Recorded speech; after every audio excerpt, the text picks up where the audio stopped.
Paul Hurst, what's up, man? How are you? Hey, how's it going, man? How you been?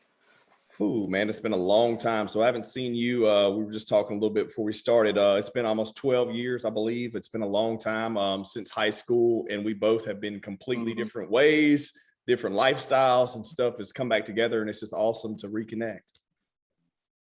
Yeah, I'm excited. Like before we started, I was talking about how I stayed following on LinkedIn and Instagram here and there. I watched you do some really cool stuff, and I've always been impressed with kind of like the path you've taken and you forged your own thing.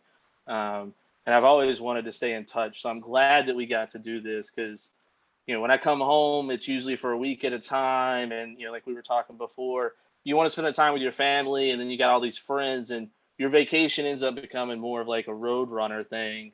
So I'm really excited we're getting to do this and touch base and get a little bit more in depth with what's going on in each other's lives. Well, heck yeah, man. So before we get rolling, just to preface everyone, basically, Paul and I grew up together, hung out, partied in high school, and we both went completely different directions. A lot of people that we grew up with kind of stayed there, but we've done our own thing.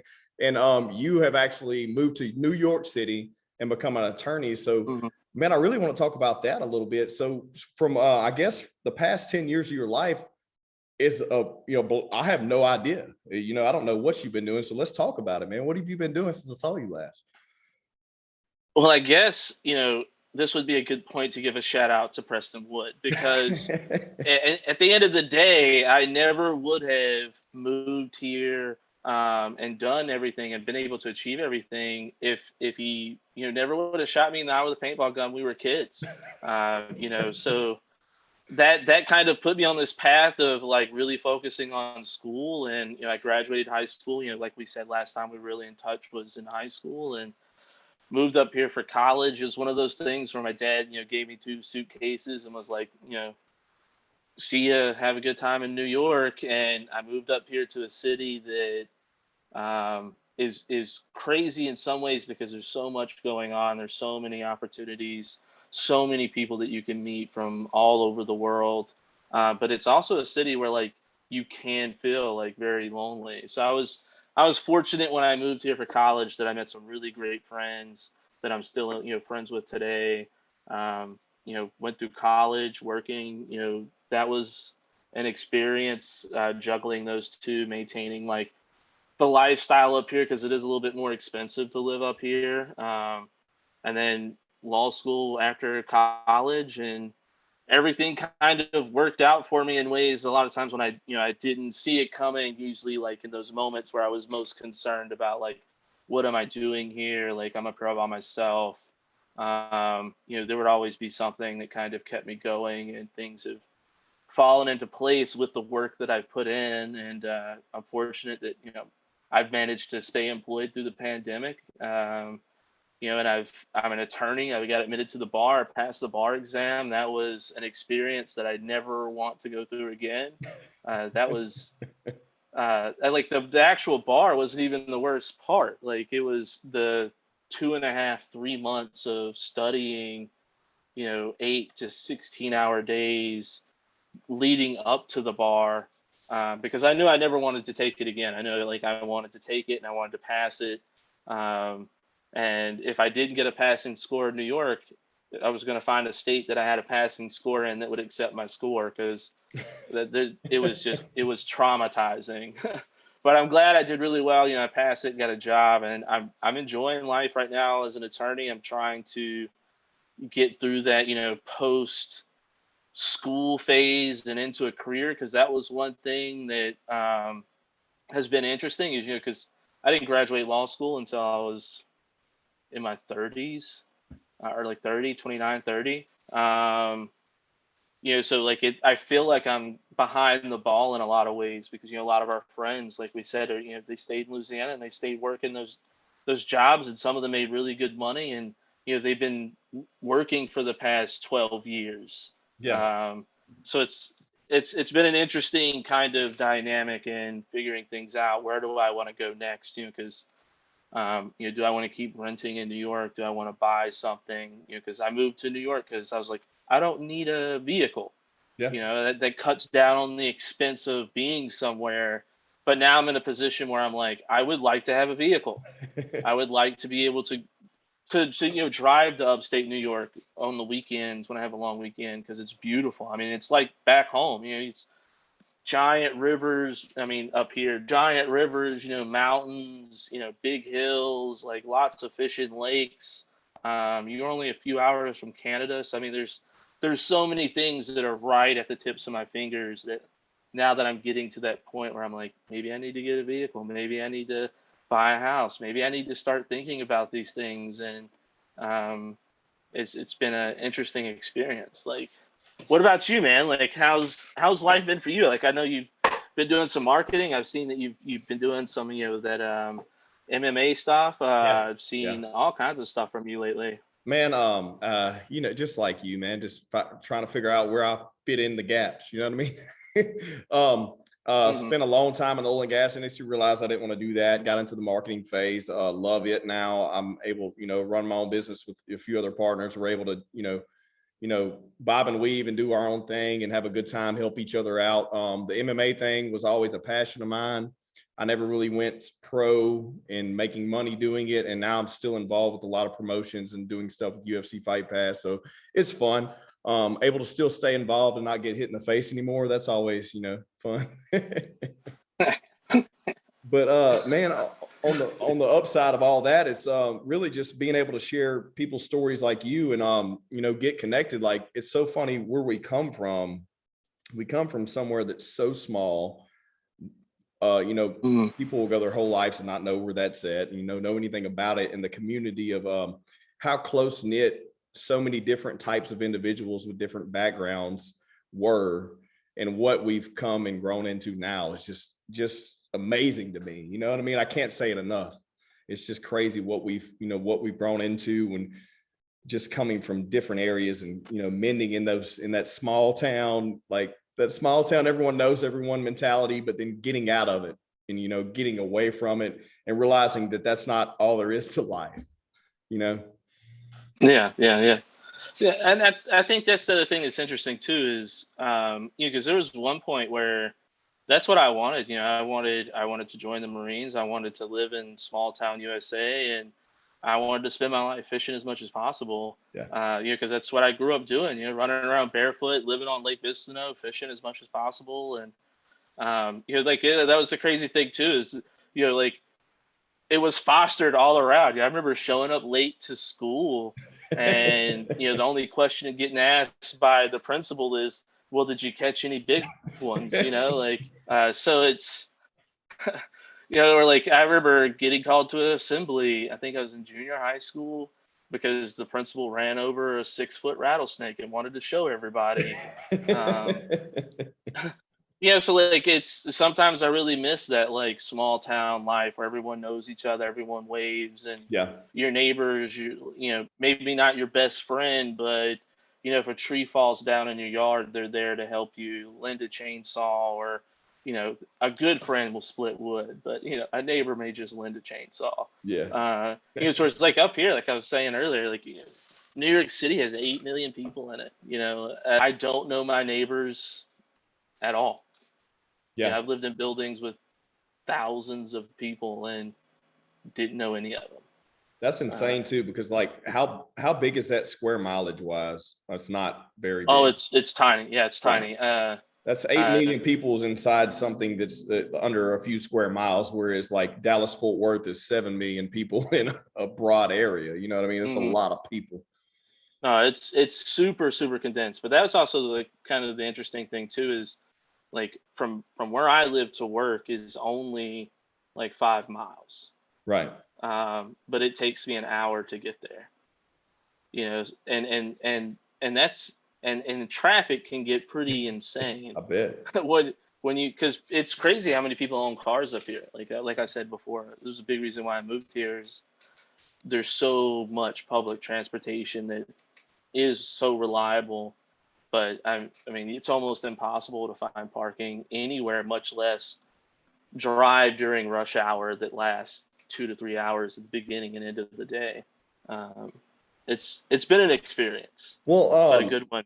that raises something. It gives me a thought too. So how long have you been there now? Like years wise? I moved here in the summer of 2007. Like I Okay. graduated high school. I went to New Mexico for a few months, and then came back to Louisiana, and then flew up to New York. Well, since you brought something up, it's very interesting is public transportation. What has evolved when you moved there? It was taxi fare service and then subway and whatever it may be now. But also what has been introduced since then is Uber, rideshare, Lyft, things like that. Have you seen that completely change the game of transportation? I think it's difficult to say. I mean, for instance, when I moved here, like you said, like if I wasn't on the subway or if I wasn't on like a city bus, then I would jump in a taxi. You know, you'd stand on the street corner and hail one. But Yeah. I can't tell you the last time I got into a yellow cab, which is what we call taxis. I ride Lyft, I ride Uber. There's Juno. There's all kinds of them up here. There are ride share apps where they have specific pickup and drop off locations. So it's almost like public transportation, Yeah. but it's being offered by like this private, company at like a certain price. It's always more expensive than public transportation, but it's way more comfortable Yeah. and it's way more accommodating in certain ways. Where I've seen it mostly would be more along the less personal side and more along the professional side. When you're seeing things like, because in order to have a taxi cab up here, you can't just paint a car yellow and put some stickers on it. You have to get what's called a medallion. And before Uber and all these companies pushed in, I mean, this happened all over the country. These medallions, I mean, you're talking like almost seven figures. Some of them are like $1.5 million.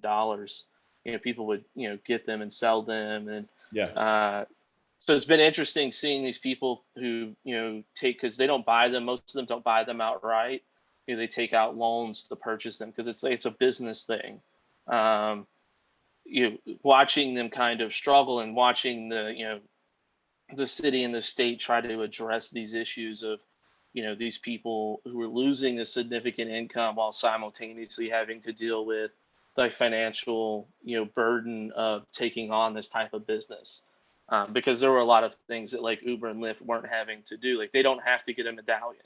Yeah. So like there's all these interesting competing factors that are more in the background that you as an everyday rider really wouldn't see, but you would definitely see if you were a taxi cab driver pre, app ride Yeah.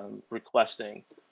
So that's been kind of interesting. Ride availability is far more available because that was something the city was trying to address before were the outer boroughs. Because if you're a taxi cab driver, you want to drive where you're going to get the most clientele that's just that tip you really Yeah. It's well, just that volume. aren't Volume. going to yeah, that aren't going to take you too far. So a lot of them are Manhattan or just like the skirts of the boroughs that surround Manhattan.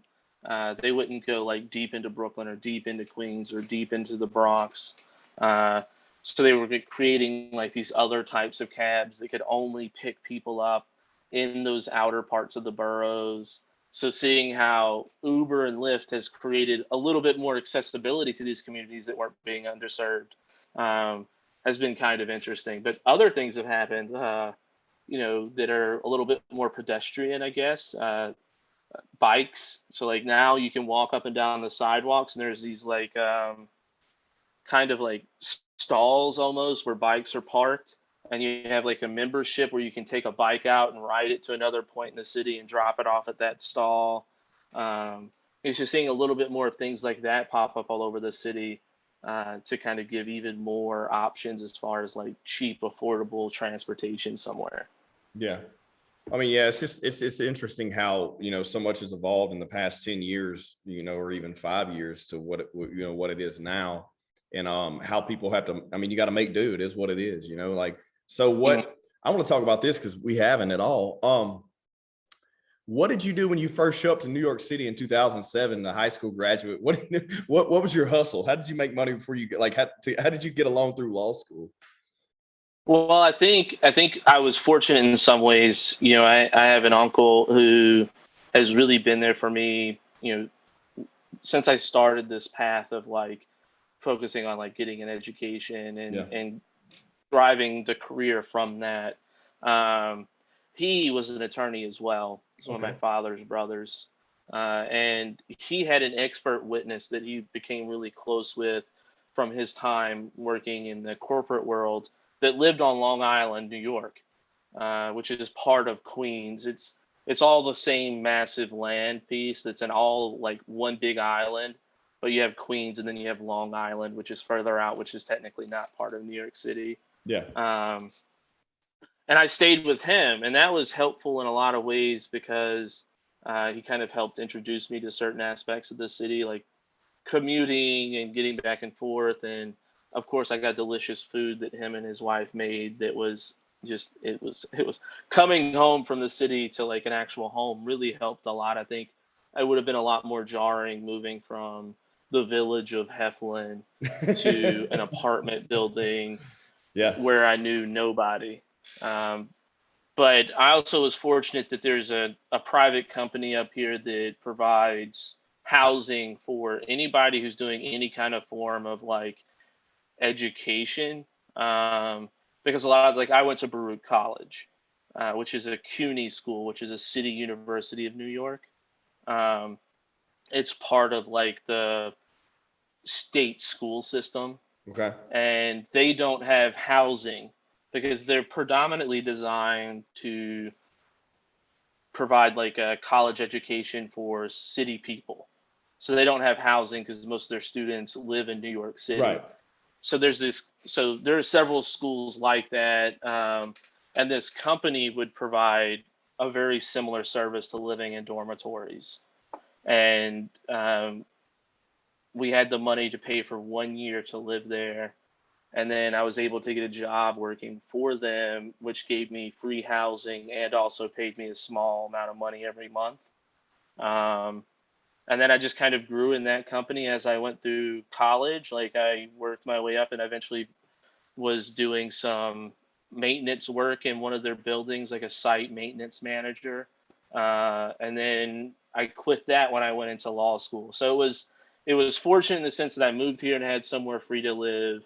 And then I also had like, this little financial cushion to get me through 1 year to like familiarize myself with the city and find a way that I could either get a job to afford the rent prices or get a job that would allow me to live somewhere for free while also making a small amount of money to live on. I was only making like $500 a month for like the first 3 years that I lived here. Dang.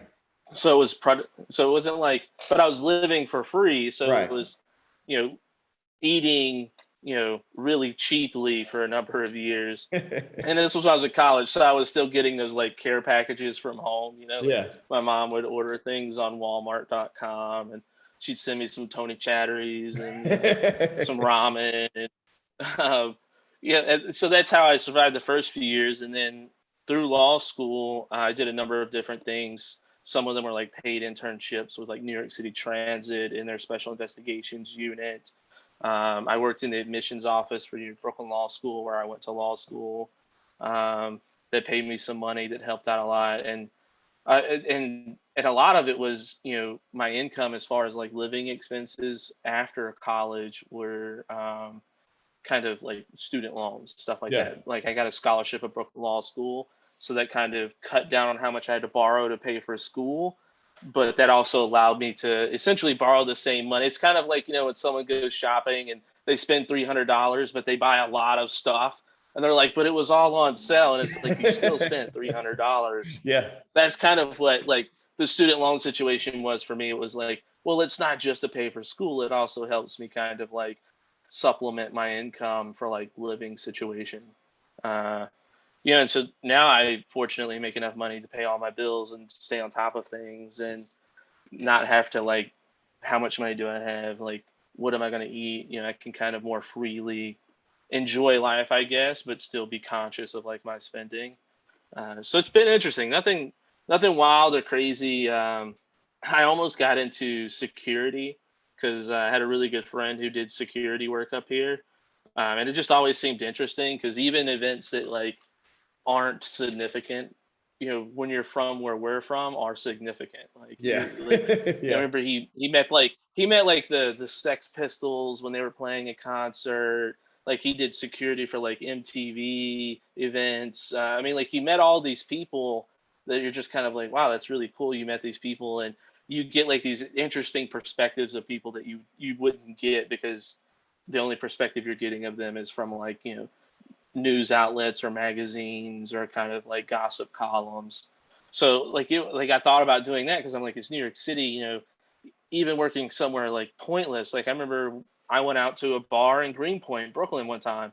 No clue who owned it. Guess who owned it? Bill Murray's son. Huh. Guess who was bartending the night that me and a group of friends went? Bill Murray. What? Like the most random things had. Like, one time I went into a bodega in Manhattan and I wanted to get a sandwich. So a bodega is it's like the Spanish term for like a deli on the Yeah. corner that sells like sandwiches and stuff.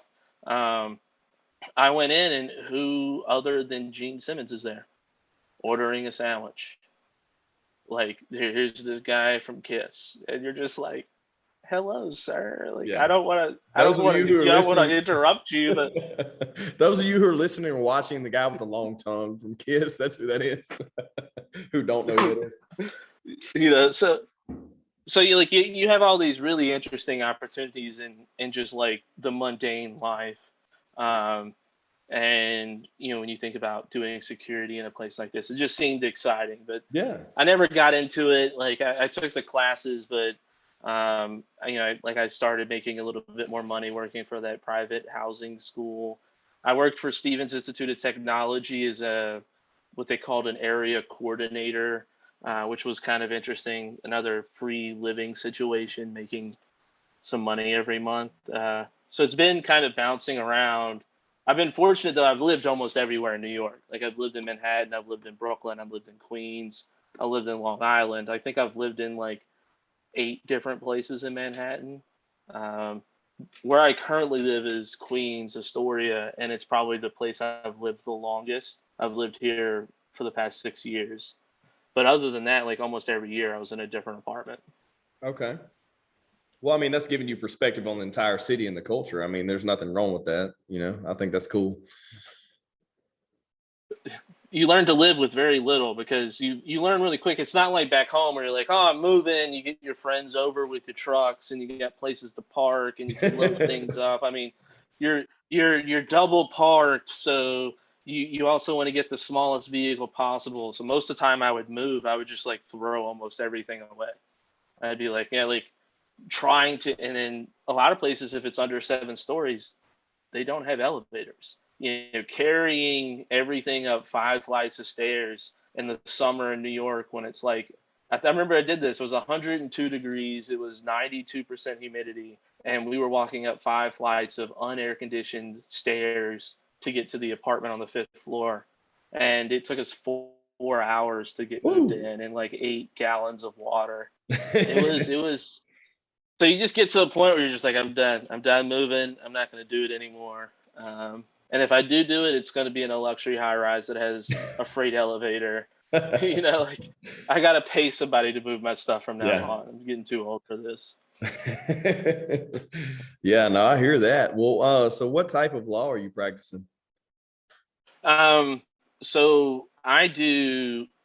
It can either be considered like elder law, or what we refer to as like mental hygiene law. Okay. So specifically, I tend to do guardianship proceedings. So I don't know if you saw it, but you ever see that movie on Netflix that came out not too long ago, I Care a Lot? No, I don't. Um, It or not. so it's similar to that. It's essentially where there's an individual who's in the community who's vulnerable for some reason. Either they're at this age where they can't, take care of what we call our activities of daily living. So they can't like bathe themselves, or they can't cook because either they physically can, or they'll forget that they left the gas Gotcha. on, or they have some sort of like intellectual or developmental disability, like either getting older and they have like early onset Alzheimer's or dementia, or they've had some sort of developmental or intellectual problem since childhood. Um, but they no longer have an individual that's caring for them, and they don't necessarily have the legal capacity to provide consent for certain things. So I would file what's called a guardianship proceeding and ask the court, based off of a certain facts of the case, to appoint an individual for this person to care for them, to make decisions for them. And New York's nice because it can be very tailored. So it's not like this person's your guardian and they make all decisions for you. It's this person only has problems managing their finances because of their memory, but they're still very Got physically you. capable. Okay. So we can appoint someone that ensures their rent's paid, to ensure that like they're they have money for groceries, that their insurance is active, those types of things. Because a lot of these people come to us because they're being evicted, and they're being evicted because they can't manage their money, or they're going through some sort of untreated psychosis that has like hoarding as a side effect, and their landlord's trying to evict them because they're being considered a nuisance based off of the condition of the apartment. So that's what I do there. And I also was doing some kind of reviews of legal instruments for Medicaid applications. So people applying for Medicaid, there's tons of ways to move your money, because you have to make under a certain amount of money in order to qualify, be eligible for Medicaid. So people will either do like promissory notes or like different types of trust. So we were reviewing those for Medicaid eligibility to make sure that like they were eligible, and if they weren't eligible, what kind of penalties they would have to pay in order to qualify, and ways that they could get around those penalties um, by entering different types of like legal instruments or agreements. Um, so it's very focused on kind of that aspect of the population. Nothing very contentious. Like, not we don't have like clients who want to sue McDonald's because the coffee's Yeah. hot, or anything like that. Generally, it's trying to help people who are vulnerable in the community, that doesn't have like that family member, grandson, child, nephew, niece, or whatever, Yeah. that can help them. Well, I think it's very interesting too, because we hadn't spoke about this, so I had no clue. I just knew that you got your law degree and you've been practicing law for a few years now. But it's interesting Mhm. too, because people's perspective on law, an attorney is a criminal, personal injury, or that business litigation lawyer in New York City who's fighting against another business. You know what I mean? But it's cool to Yeah, hear. yeah, yeah. It's cool to hear some perspective on, you're working on behalf of the people, especially the ones who who may have those disabilities, whatever it may be, because you don't hear those stories. So I think it's really interesting. And I know you can't talk about specific cases or anything like that, but it is interesting that hearing about people that actually represent those people who have those issues. You know what I mean?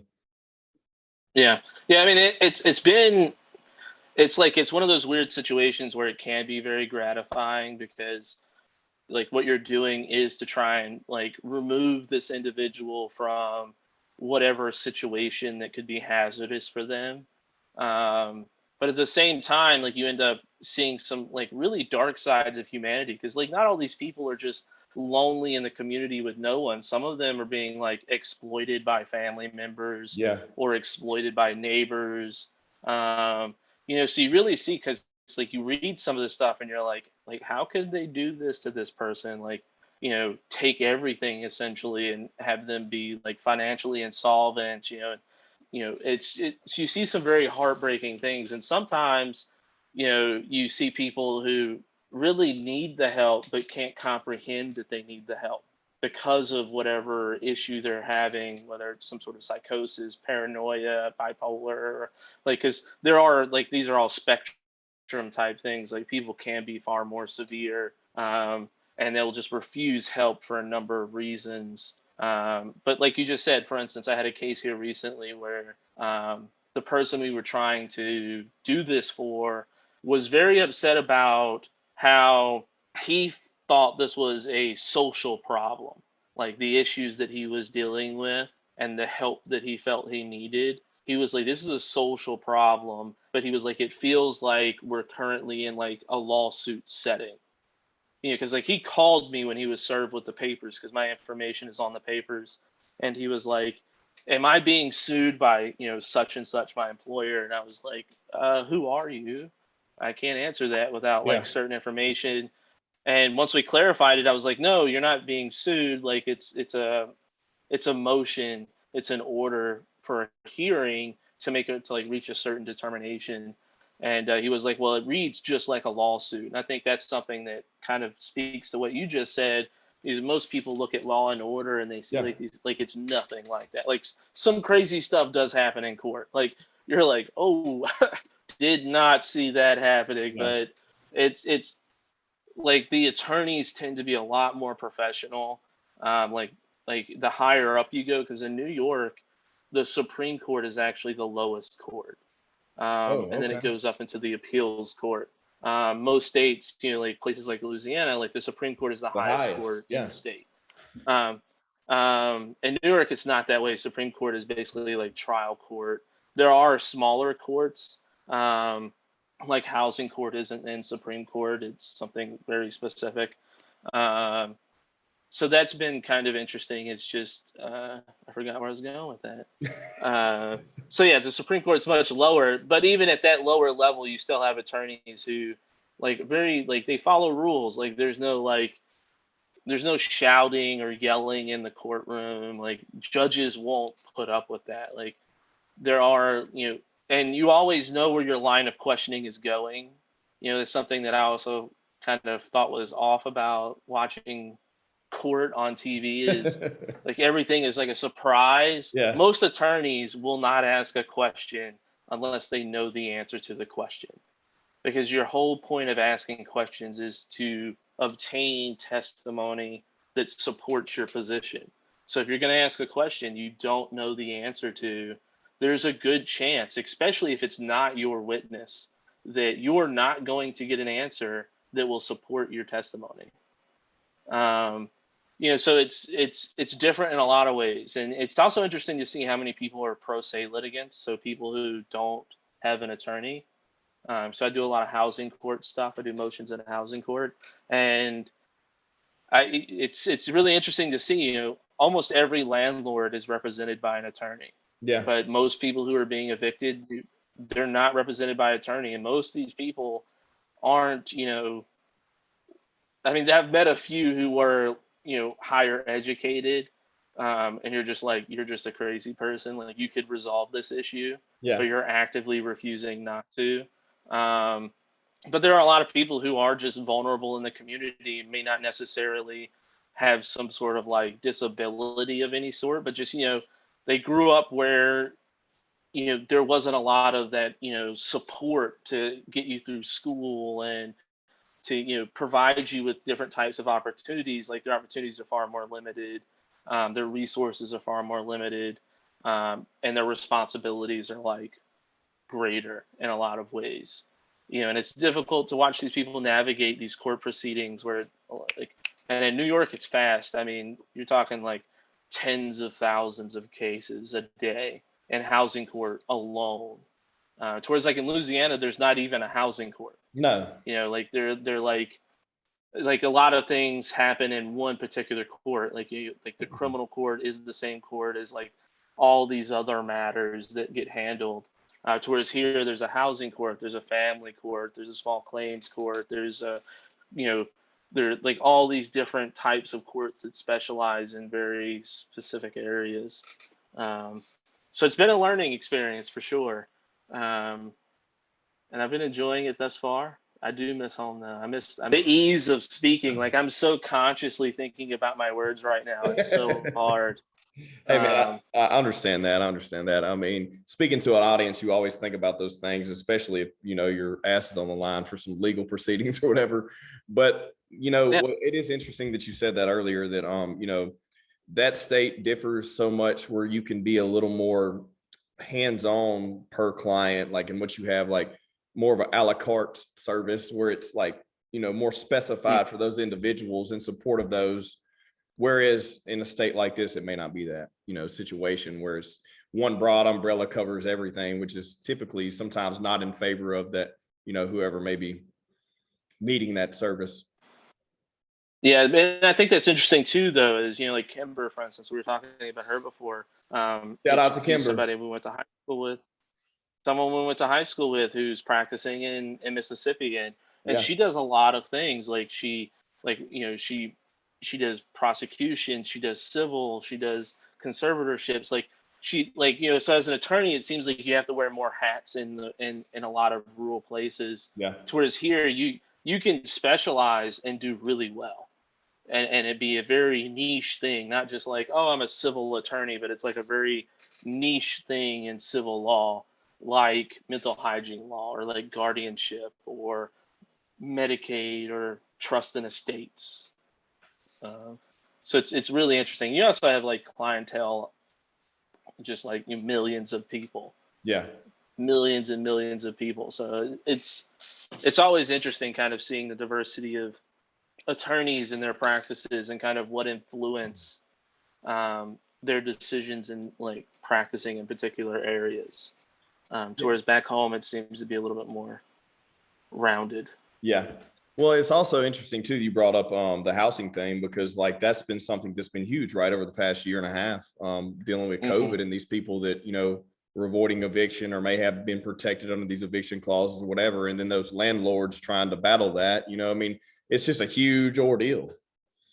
Yeah, and that's something I run into a lot, with some of the work that I do, because a lot of, like I said before, a lot of the people that I deal with are people who are vulnerable in the community, and Yeah. oftentimes they're people who, if evicted, will be homeless. Yeah. Like they don't have anywhere else to go. They don't have the ability to make the preparations to go somewhere else. Um, but like you're also dealing with, someone who, like, yeah, we have those landlords who have, thousands of units and are making like really, really, really good money on rental properties. But you also have those landlords that are like, I have a two-family home. Me and my family live on the second floor. We rent the bottom floor out, and you feel bad for those people because like they're really dependent on that rental income to pay mortgages or different things of that nature regarding like their property. So it's like, if I'm not getting paid rent, then I lose my home Yep. because I use that rent to supplement my mortgage payments. Um, so you feel bad in a lot of ways, but you also kind of like go, well, you decided to get into the rental business. This is one of the risks of the rental business. But at the same time, you're like, but I feel horrible. I want to try and resolve this as quickly as possible so that everyone gets taken care of. Um, so it's always interesting kind of learning how to navigate these different avenues of like give and take, and that's where a lot of the being professional comes in, because you want to have a reputation with these other attorneys who represent opposing sides, where like they're more willing to work with you because you are a professional, you are kind and courteous, and you are understanding. And it's strange because like you're opposing parties, but you also are working toward like a common goal in so many ways. In at least the area that I work in, it's not necessarily the same if you're a criminal defense attorney, because you obviously don't have the same goal as a prosecutor. Right. Because the prosecutor is to get a conviction and to get the best conviction possible. Towards the defense attorney is, I want to make sure my client gets either no conviction or the least, like classified, conviction, charge. Yeah. So in some areas it is a lot more adversarial, but that's kind of the nice thing about the area that I work in is I do get to bring a little bit more of that, Southern Yeah. hospitality to the table. And that was something that was interesting. I think you'll find this funny. When I first moved here, no one could understand me. And I don't think it was, and I'm not exaggerating. Like my Yeah. first boss made me write everything down. It wasn't like a lengthy conversation. It would be something simple like, "Hey, I need to step out the office to use the bathroom real quick," and she'd be like, I have no clue what you just said, and you have to write these things down." I even had professors in college ask me to save my questions till after class because I just confused people. So I took like a communications course in college that focused on presentation and like speaking and pronunciation. Yeah. And then when I get to law school, I have one of my professors was a judge out in Long Island, and he was a corporate judge, and he was like, "Man, I was expecting you to have a better accent." And I was like, "Well, it's not one of those sweet, To Kill a Mockingbird, Southern Alabama accents." I was Aristocratically. like, it was one of those kind of mumble / not really pronunciating words properly and accent combined that made me difficult to understand. He was like, a Southern accent is gold in the courtroom. He's like, it's been proven that people tend to be more trusting of Southern accents. And I always thought that was interesting. So like when I am in court, like before a judge, like I do step it up a notch. Like Spin I it up. purposely talk with a little bit more of an accent. Yeah. But it's been interesting. Like I enjoy it too. Like I enjoy the Your Honor. Yes, respectfully.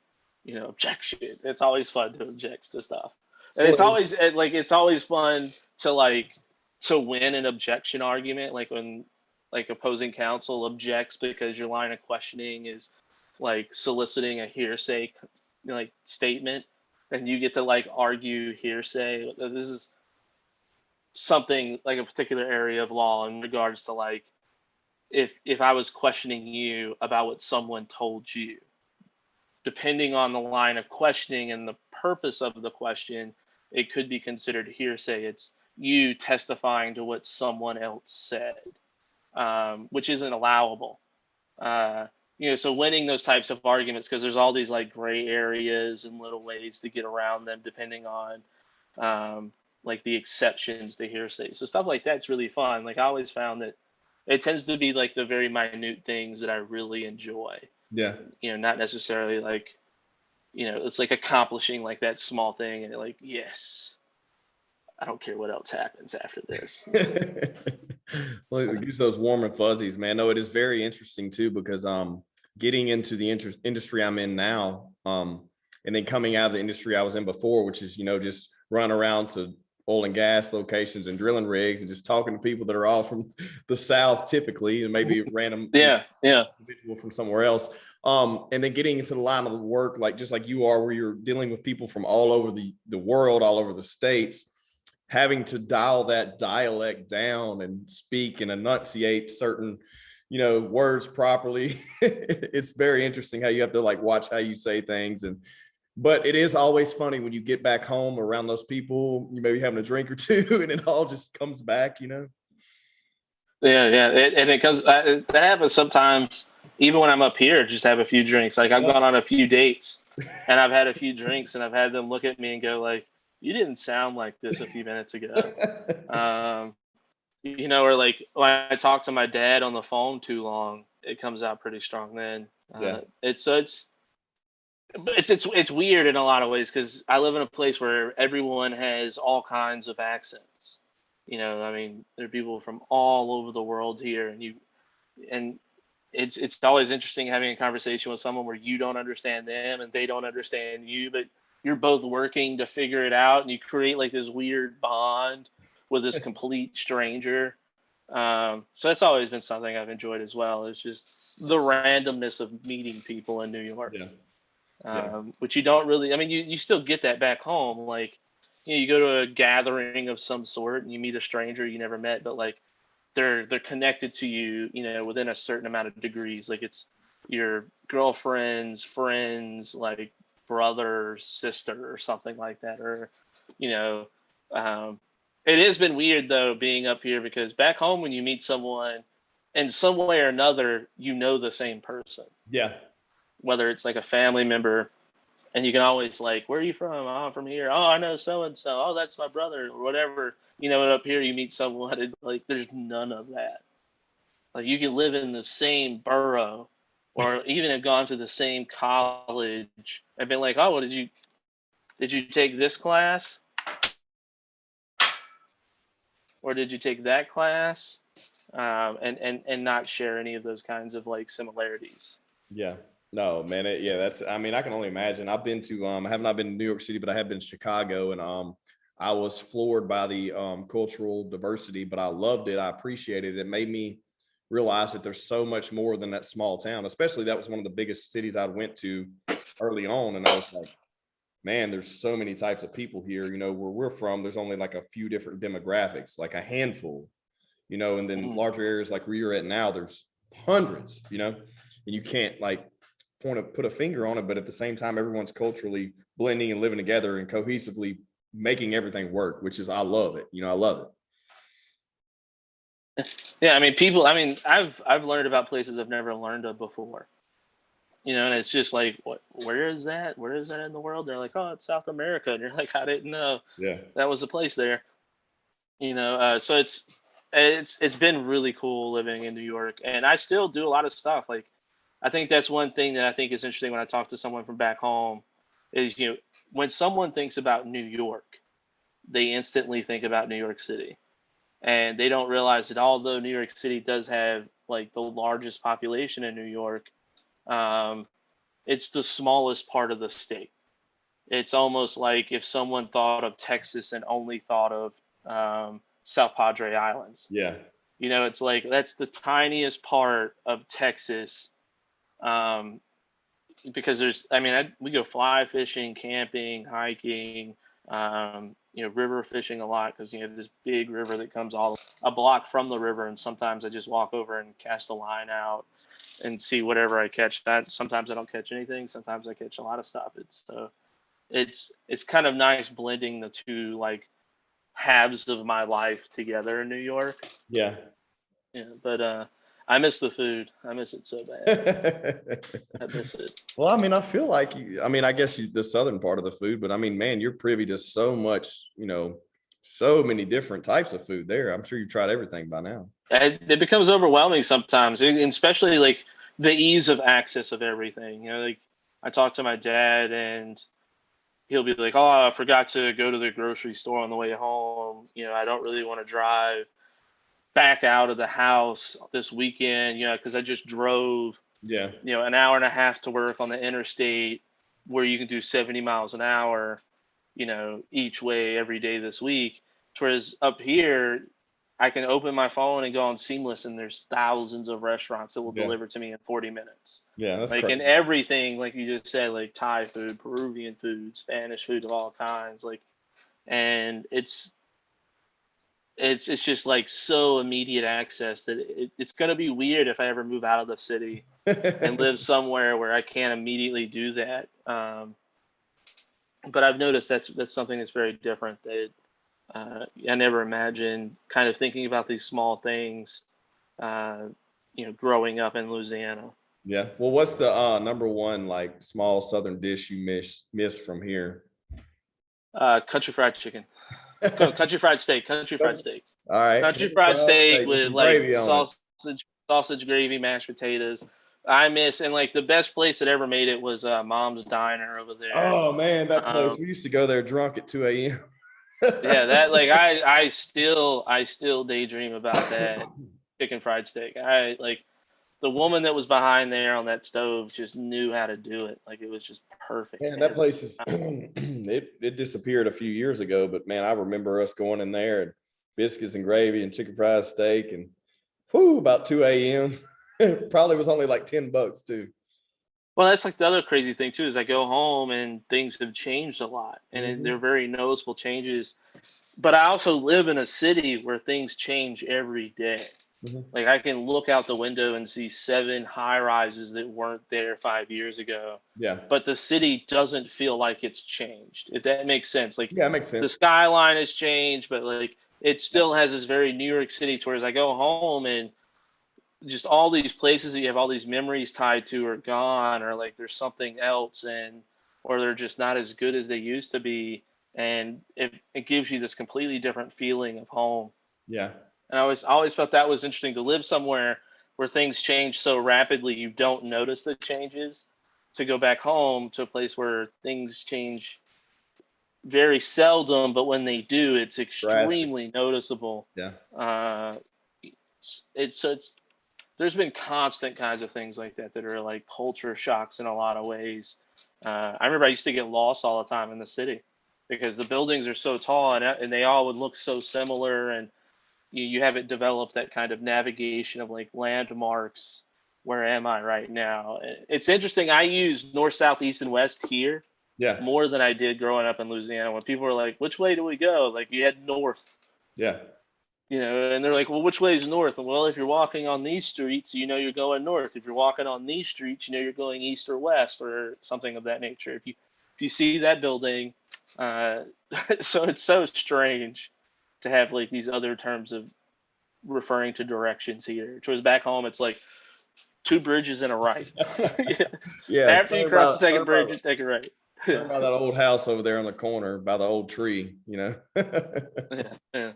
Yeah, man, it's interesting how much has changed in the past, 10 years with everything that, we've experienced culturally and professionally and, and personally, and then, technologically, and then, the recent pandemic and all this has just been crazy. But other than that, man, how is everything? Like overall, you're happy, good spot, everything's going well. I mean, I'm as happy as I could be now. I do have, of course, like those um, goals or objectives, that I'm aspiring to that I think will make my life better. Yeah. A big one right now is figuring out if I want to buy something in the city, or because right now, for instance, I live in a 2-bedroom apartment that's maybe just under 600 square feet. Oh, I pay $1,600 a month just in rent. That's not gas, electric. That's not internet. It's none of any of those things. And this is considered dirt cheap. okay. I know studios that are the same size and square footage, but no bedrooms, just a studio, that go for $2,400 a month, and that's considered like a good average Yeah. price. So, towards I could buy something and have a mortgage that will be $1,600 or $1,800, so somewhere in there, depending on the size of what I buy. But still have a very similar space amount. So it's like, do I buy in the city, or do I buy somewhere where I know I'll really enjoy, but I'll have a longer commute, like somewhere outside the city, upstate a little bit, next to like a lake or a river or something. So there are things like that I would love to happen, and like if they were current right now, I would probably like feel better about certain aspects of my life. Like not throwing away $1,600 a month Yeah. for because it's not building equity. Like I get owning something, take on a lot of these other responsibilities. If something breaks right now, my landlord fixes it. I don't have to have like homeowners insurance or anything like that. So, but it's like I could be building equity right now, and if I buy something in the city in 5 years, decide to move out the city, it would be extremely easy to rent it out. Yeah. So there's different things like that I would love to like see happen, kind of move forward in my life in that regard. As far as work, I enjoy what I do, but it's very straightforward. It's not interesting in the way that I would like it to be.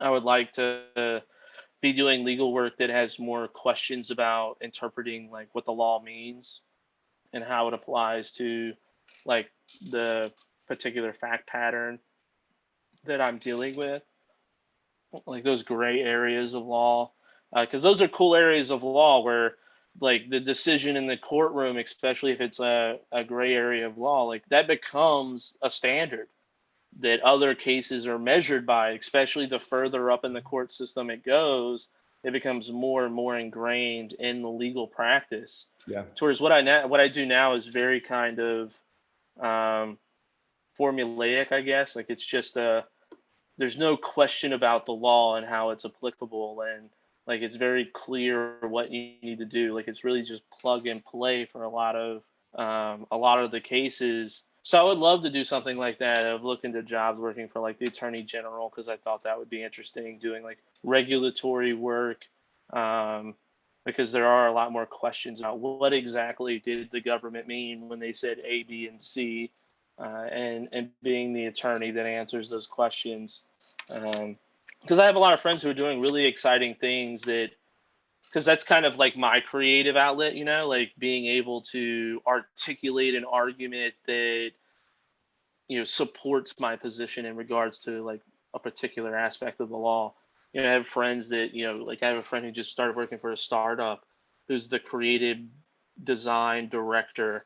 And she's talking about like all the freedom she now has to make these different decisions and like this company's branding and like it's like, because, the company, of course, already has its own kind of like position and statement, its logo or whatever, but Yeah. she's getting ways of expressing that and getting the message across.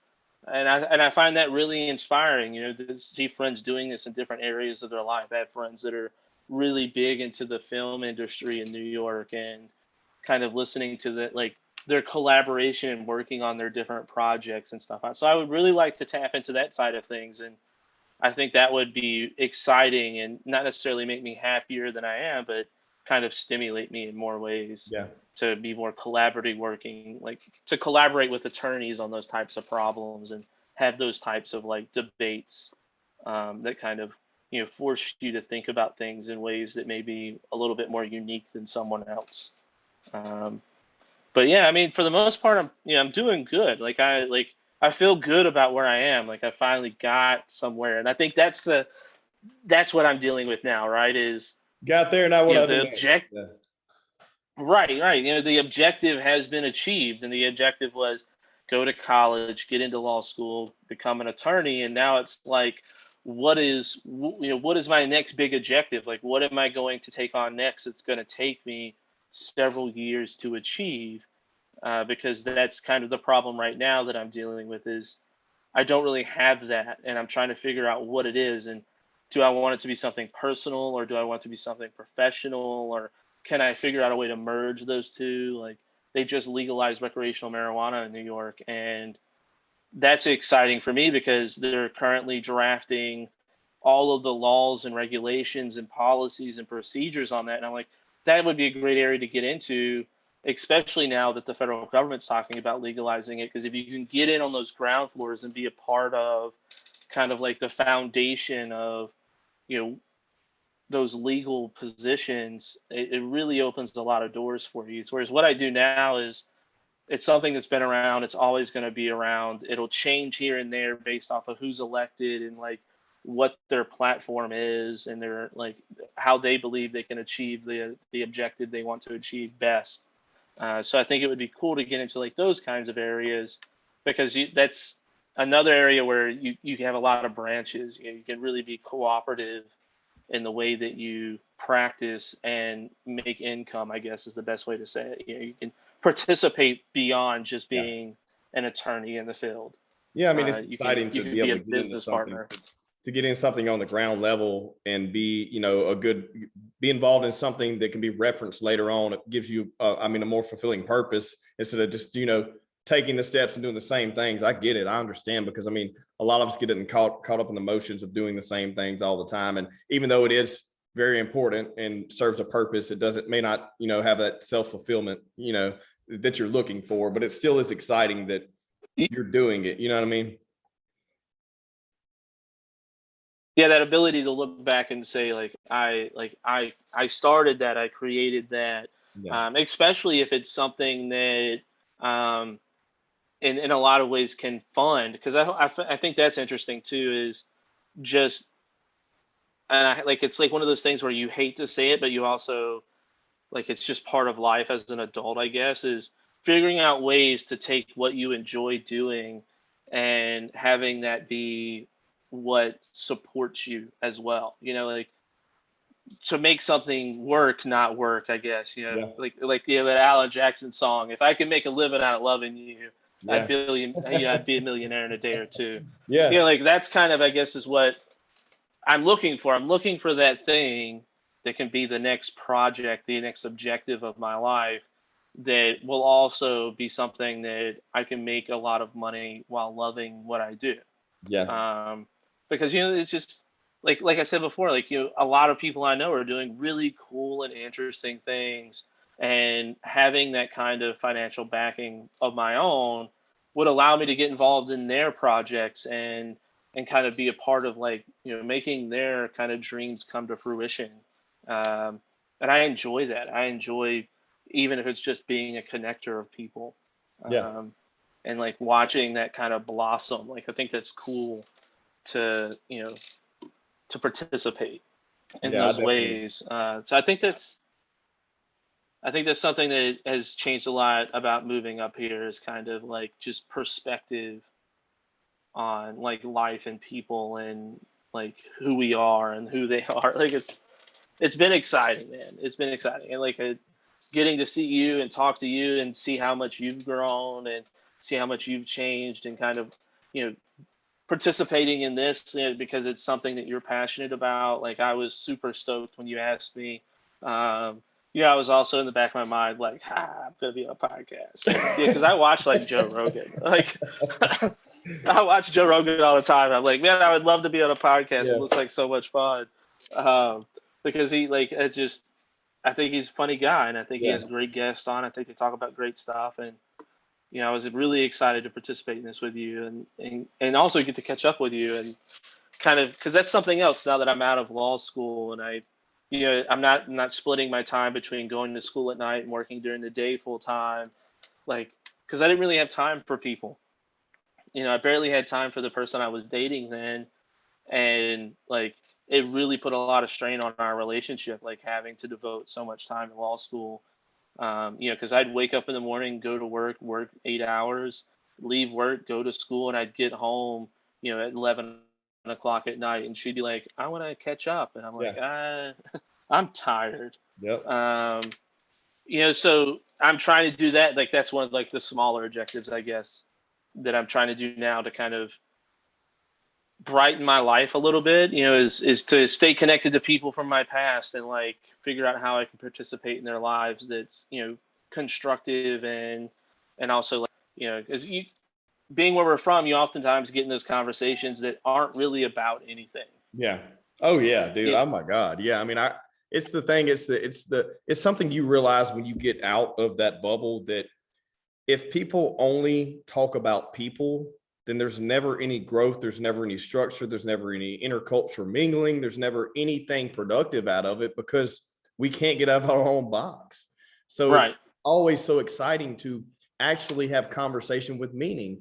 And saying that could be anything, but like not just talking about who so and so was with at, wherever the other day. Like that's what let's if I hate small talk.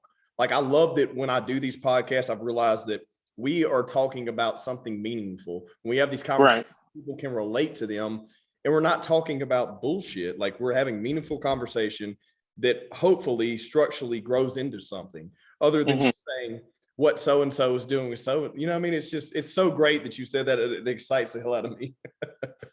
Yeah, I mean, because it's something that I've run into a lot here, because you have your perspective, and your perspective is based off of your life experiences, and I guess it could also be something that you just realize as you get older, that you can, like, because there have been so many situations where, like, I'd be interacting with someone or not interacting with them, and later we would touch base and we realize how different we experienced the same situation.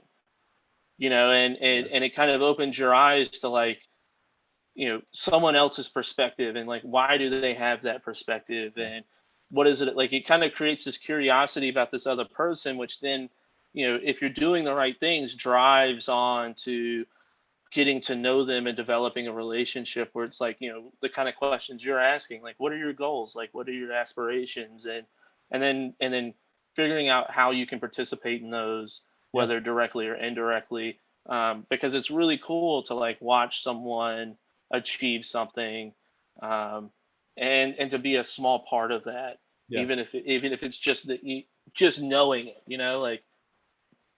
So I don't know if it's just getting older, Yeah, like I think I it's don't. everything, man. I think it's a mix of I think it's a mix of being exposed to more and keeping an open mind, because it's like what we're dealing with now. And not to even get, I'm not even talking about politics, but the fact that if someone says something and someone runs with it without doing any investigation, or we're not sitting down and having conversation, we're not talking about, just like you said, your perspective is different than mine, because we view them differently, because we have different backgrounds and we grew up and did this way, and we perceive something this way. So Right. we can sit down and have a conversation about it without someone attacking the other one, we can't get any resolve out of it. Well, I think it's also part of just realizing that there are very few objective truths in the world, and that oftentimes we speak now as if our opinion is the truth, but it's like it's your subjective truth. And like Yep. your position is your position, and I'm not saying you're wrong, Right. but I'm saying that someone else can have a different position, and it doesn't necessarily make them wrong. And the conversation should be about understanding why you have these different perspectives, not necessarily, you know, well, mine's right and yours wrong, and that's the Exactly. basis of our conversation. Exactly. Is to try and either convert someone or just tell them they're stupid and they're Yeah. wrong, Yeah. because it doesn't drive the conversation anywhere. Like you just said, it doesn't create this kind of collaboration and communication that alters your perspective. And sometimes it can be hard. Like, don't get me Yeah. wrong. I mean, I like moving up here, you end up interacting with, like, I'm not very religious, but you end up interacting with a lot of people that require you to step out of your comfort zone and really appreciate them, and understand like their position and where they come from, because it's like you don't get the diversity in religion up here that you get back home in Louisiana. Back No, home in no, not at Louisiana, all. Not at all. like everyone I grew up with was pretty much a Baptist or a Yeah. Pentecostal. Yeah. And up here, and it opens your eyes because you learn to appreciate a lot of these people, because you and see like what's beautiful about them. Because there is a lot of kind of, again, not to touch on any kind of thing specific, there is a lot of demonizing of like Yeah. perspectives in the world, and that's one thing I try to do, kind of along the what you said, like maybe not necessarily investigate, but just try to understand and appreciate, Yeah. and kind of go, I think that's that's what you want, and that's cool, yeah, I think that's the missing unit, right? We always find everything that's different and strange and something we're not used to so exotic and so attractive, right? hmm But our first instinct is to push away from that. You know what I mean? And so my goal here is just to just bring it all together and let's talk about it and figure it out. If you don't like it, cool, but let's at least have a conversation about it, and not even anything particular, but it's just so awesome to see someone that comes from the same roots as me grow outside and have so much broad perspective on things. And that's why I was so excited about having this, show today. I was like, man, we gotta catch up, but I can't wait to just unravel these layers and see what's going on. You know what I mean? yeah. And that's something I think about too, because a lot of the times I kind of attribute, like, I guess my approach to my perspective to my dad. Because he's a very different person than what he used to be when I was younger. Or maybe I've come to understand him and appreciate him in different ways now. But he's always been very much this kind of live and let live, kind of love and let love kind of person. And I think I got a lot of that from him. Yeah. And like I've never really identified with any particular group of people. I've always been someone who wants to be many things, which is why like I have like this horrible sense of like style. Because I have friends who are like very hard punk rockers. Like we hang out all the time. We listen to a lot of the same music, but they wear that like heavy leather black. Like they're very like very New York City punk rock, man. And or I have some friends who are very hipster, Williamsburg, Brooklyn hipster to the fullest. There's no mistaking their identity because they like are so, I guess, extrovert with it in regards to like how they style themselves. But I've always kind of been someone that felt like I never wanted to identify too much because I felt like I would be isolating, which is why I loved having friends like the Kensies, man. Oh I man, loved yeah. going fishing with them, hanging out with them. um and because where we grew up, like I remember when I was younger, I mean, it was a lot worse than it is now, even though now it's not the best, but like there still is a lot of kind of like that old South mentality. You still Yeah. hear a lot of language that, like, now when I go home, I'm like, oh, I haven't heard that word in a Yeah, long time. there's a lot of racial divide, and there still is that, but it's gotten so much better. But I can completely agree with that, man. What it's what we experienced and to what it is now. Yeah, it's like I'm not going to draw a line in the sand. No. I'm gonna get to know these people. I'm gonna get to experiencing, like, I did a Christmas up here with one of my fraternity brothers, who's from Trinidad. And that was, because I grew up in the South where Christmas was, a Christmas ham, mashed Yeah. potatoes, green bean casserole, like these very like Americanized holiday meals. And it was a completely different experience, Yeah. completely different food I've never had before. And like just the atmosphere, like they were like, I mean, like we have family over, but this was like extended Yeah. family. Like it was a really cool experience. And just being like feeling like all the love, like it was really eye opening in a lot of ways. It kind of made me, I like my ex was her family's very Italian. They had like fish on Christmas. So like it was always interesting getting to meet these different people who like really identified with like their cultural background and like their family really identified with it. Like they were very proud of it. And not being that, because that was like the first question I got asked a lot when I moved up here that I never got asked back home, which was, where are you from? And up here that means like where's your family from? Because most Yeah. people aren't, like my family's 18th generation American.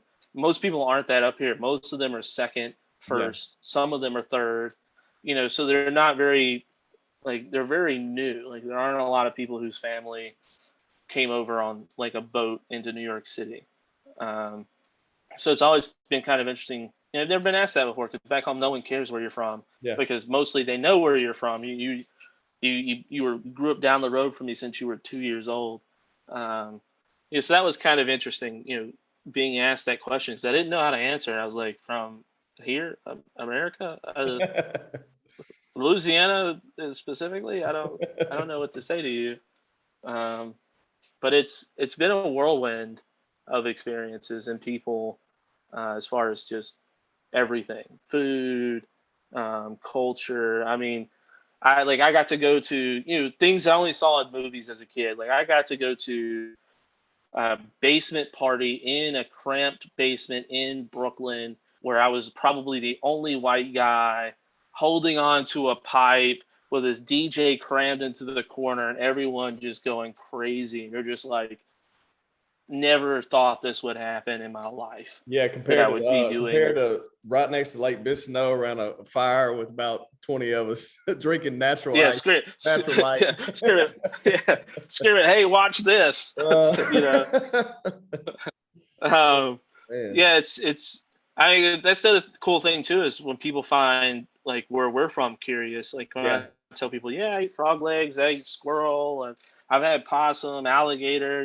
Like they're like, what, really? Oh, what? Like getting to share those things and kind of relive a lot of the memories from when we were kids. Like it's very different. I tell people all the time up here, I'm like, it's a completely different world. Like there's so many times where I feel like if the same situation happened in like a major metropolitan area, I would definitely have some legal issues. yeah. To where it's like back home everyone was a little bit more understanding because they knew your dad. Like the first time I got in trouble for trespassing on some railroad tracks, the sheriff drove me to his house and Yeah. his wife fed me milk and cookies until my parents came and picked me up. And like when they came and picked me up, I pulled up my shirt and I was like, look what I did. Cause I was convinced by some friends to put a fishing hook through my nipple, like doing weird things like that as a kid. And you tell people that up here, they're like, what? Um, They just look at you like you're crazy. yeah, Um, it's been some there's a lot of things we've done we can't talk about. yeah, But yeah. no, man. I mean, but we also had a lot of good time. Yeah. Yeah, we I did. remember the deer lease hangouts. I remember when you had that little place just outside Sibley that we hung out. And had some drinks and caught up. Like, Yeah. like it was a good time, and I feel like that's where we were fortunate growing up. Like when I look at people who are older than us, like I feel like we had like this really weird group of people who are all very different. Yeah. Um, they were into very different things. I mean, like, I remember when I initially met Justin Kemp, like, I wasn't listening to like Godsmack or, you know, Three Metallica. Days Grace or Metallica or I think he's the one that introduced me to what's that rock band that plays Ariel? System of a Down. System of a Down. Yeah, like like where I grew up and the people I grew up with, like we listened to like Conway Twitty, Yeah. like Yeah. Hank Williams, like Hank Williams Jr., Just a Swingin', just these weird country music, bumpkins and but like it was so strange how we all just seemed to like really get along and click and yeah, I didn't really learn to appreciate that until I was older. Yeah.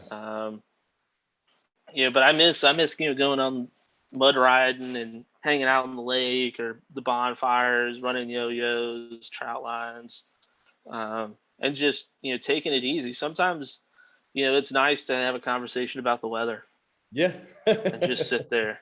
Yeah. Like that's pretty much what I do with my papaw every time I go home because he's old as dirt now and can't hear half of what you say. So you're just like, "That's a nice tree," and he's like, "Mm-hmm."